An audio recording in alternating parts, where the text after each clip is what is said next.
I used to travel with native elders and medicine people, and we went around to different reses in the West Coast and spiritual gatherings and such, and did sweat lodges for people. And for me, the greatest experience was just to be a part of somebody's, what I called their blossoming. Because when they came out of a sweat, and it's like they found a piece of themselves, and you could just see their whole spirit and their whole self just blossoming, and it's just an incredible experience to be a part of. It is. I agree. Done the sweat lodge. It was very, very, very interesting. Yeah, there's nothing better than sweat as far as I'm concerned. No, it's better than drugs. There's no drug. I tell you, there's no drug. This is what's terrible. I mean, at the moment, I like Graham Hancock a lot. The author, I don't know if you've heard of Graham Hancock, but his new book, Supernatural, he goes off and takes drugs in order to enter this shamanic world. And shaman have been doing it for an awful long time, and think what you will of that, but there's no need for it, and there is no need for the drugs. They gave us quite simple meditative techniques to access our inner self. We don't need to go and do what is a very attractive to people today is a quick fix. Yeah, that's exactly it. It's a little bit easier. And again, if you go into that world unprepared, if you go and take this ayahuasca plant or whatever else it is you want to take, unprepared and unbalanced, you're going to see demons. You're going to see hell. Yeah, and we've got tales of it for thousands of years of people seeing hell. Well, that's what you're going to see when you get in there. Yeah, if you're not prepared and you're not with somebody who knows what it is that they're doing. Yeah. I mean, I know personally a number of people that have been, permanently affected by people either spiking something or giving them something that they weren't prepared for. And absolutely, it causes a physical and chemical reaction within your head, within your mind, your brain. Yeah, you have to be prepared. Which causes psychosis. It can be a terrible thing, which is why I always, and you have to forgive me, I always put a warning to the subject, because you're walking in a world between something here, and you can tip either way unless you're completely balanced. Taking the drugs is just it's a quick fix, and it's wrong. I very often go and see a Sufi master. You obviously know of the Sufis. Yeah. And this is what people call a hidden Sufi. A hidden Sufi master is dressed in all white. He's like Gandalf. He's got a really long beard and a staff and security guards, and he's an incredible guy. And just pearls of wisdom fall from that man's mouth. And, he gives you a story. He says, well, there's a man who went to a Sufi master and asked him for the knowledge of the universe, and asked him for this enlightenment. And the Sufi said, you can stand here and I'll give it to you now, or you can go and work in the shop over the street. You decide. And he said, well, Master, which one would you do? And he said, I would go and work in the shop over the street. So the man went, and he said, you've got to work there for 15 years. And he went to the shop over the street and worked there for 15 years, and it was a book-selling shop. It was a bookshop. But according to their tradition, you have to know every book before you can sell it. So it took him 15 years to read every single book in the shop. And gradually over those 15 years, he gained enlightenment in balance. And he came back to the Sufi master, and the Sufi master sat there, and he said to him, he said, Sufi master, what is it you would like to know? Because he knew after 15 years he had that knowledge, he had the understanding, and he'd done it gradually and in balance, where, he could have sat with the Sufi master and had it instantaneously. But he would not necessarily have had balance. He needed preparation beforehand. There's no good or evil when it comes to that, and you could go either way in a sense of balanced or unbalanced, and you never know. That's right, yeah. And unless you know self, how do you know if you're balanced? Yeah. How do you know that James Bond is right, is good or bad? Yeah. There are a great many reasons why Ian Fleming wrote the James Bond things, and Ian Fleming did have an awful lot of connections with secret societies and the esoteric world. And there are things within the Bond films which are quite clever, should we say, which were part of Ian Fleming's struggle to discover the truth. But how do we know that that's right or wrong? Well, we don't until we know the self, and the self is the point of ourselves in connection with the universe, with intuition, nature. And nature doesn't do things right or wrong, it just is. Yeah. Well, we're going to go take our first break here. You're listening to Sacred Space here on CJUM 101.5 FM out of Winnipeg, Manitoba, Canada. I'm your host, George Rideout. And as always, working the soundboard is Lynn. And our special guest today is Philip Gardiner, a UK author and documentary filmmaker. And we're going to listen to some Enigma. I was actually going to listen to some Soul Path, but I thought maybe we'd keep that until we get to The Serpent, seeing how it's off that album.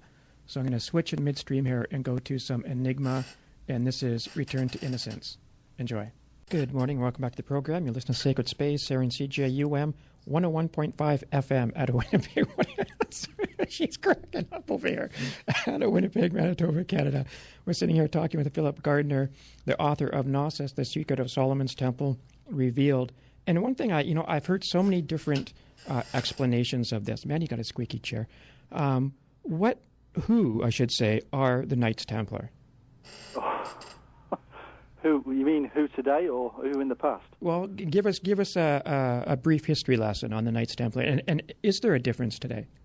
Well, that second part of that question is very much argued over, but then the first one's slightly argued over as well by historians. So I can give you two versions. I can give you the straightforward textbook version as portrayed in an awful lot of books, or I can give you another version. I'll give you both.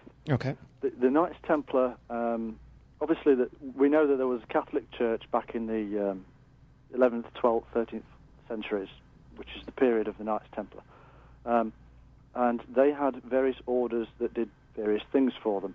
A bit like having a company, having a sales force, and an administration, and various other parts of your company. The church had various arms. One of those arms that was required was a military wing, and there were various military wings within the Catholic Church, and so one of them was supposedly created called the Knights Templar, or the Knights of the Temple of Solomon, and they've had various names. But we tend to call them easily the Templars because most of us can't remember the big full-blown names.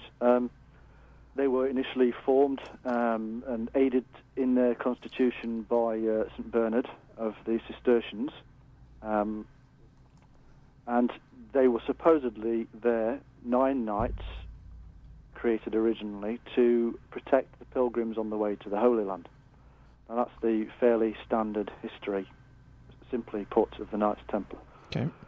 It then starts to get more complex because you've got people like Bagentley and Lincoln and Dan Brown with their books pointing out, whether in fiction or not, that the Templars uncovered something from the temple and brought it back with them, it being the secret of the Holy Grail, one of the things anyway. Other people have claimed it was the head of Christ, or even segments or parts of the Ark of the Covenant. But either way, they brought back this great secret with them.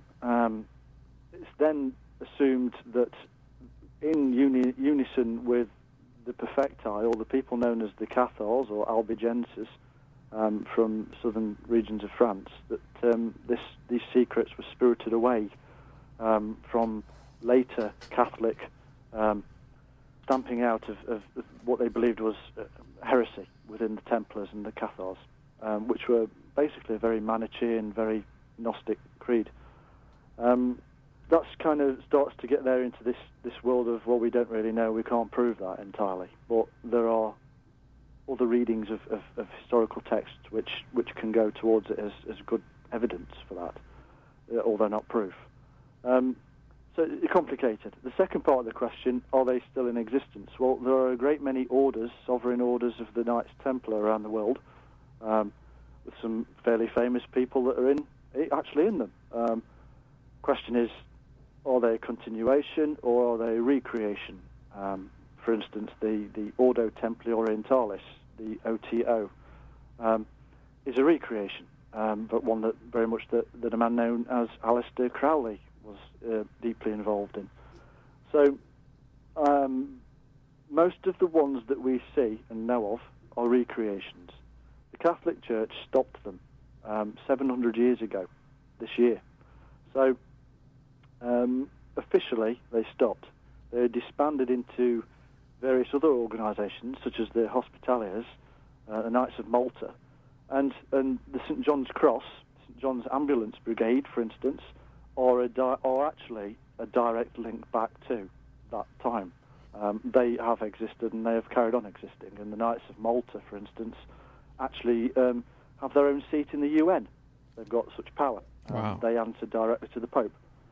They are a sovereign order. They are their own sovereign nation. And they're a very, very powerful nation, which is why I spend a fair bit of my time in Malta. So you can show a direct link there back to the Templars, because Templars did disperse into these various other orders. Did the Templars carry on? In March this year, I've got a book coming out and a DVD called The Ark, the Shroud and Mary. And in that, I went through various meetings in some far-off lands with people that were claiming to be continuations of the Knights Templar. You won't find these on the internet. You won't find them in books. These are fairly wealthy people that contacted me. And I saw physical evidence in writing, in old texts, that they were a continuation of a line that not only went back to the Templars, but went right back 2,000 years ago. And the secrets that they spirited away are nothing to do with physical objects or a bloodline of Christ. Nothing to do at all, unless you want to see those things esoterically, unless you want to see them as metaphors for the truth. Which is what you were getting at with the secret of Solomon's Temple. Yes, Solomon's Temple. When I went to Jerusalem, and when I speak to people who actually are real archaeologists, and I have to use that term properly, real archaeologists who are non-aligned to any organisation that would give them a remit. For instance, they're not Jewish, they're not Christian, they're not Catholic, they're not anything else. They're not in it to sell a Indiana Jones movie or anything. They're just archaeologists who are on the ground scraping away. When you talk to these people, they'll tell you that they cannot find Solomon's Temple because it isn't there. They'll tell you that the period that the temple was supposedly there, you will find huts and wooden structures and fairly mediocre buildings. And it gets confusing because people will make all kinds of things up, unfortunately, and they will go and find a building somewhere and claim that it's from a specific period. That nothing has been found with Solomon's name on it, other than a little livery somewhere, and even then, the name that was found was many hundreds of years later. So it's a title, not a name for a person. So there's no evidence for the temple being there. So you have to question. What is it that these Templars and the Cistercians and the later scribes said was discovered there? What is it that was discovered there if it wasn't physical? And it all becomes a symbolic thing. It enters into the world of the esoteric and the Gnostic.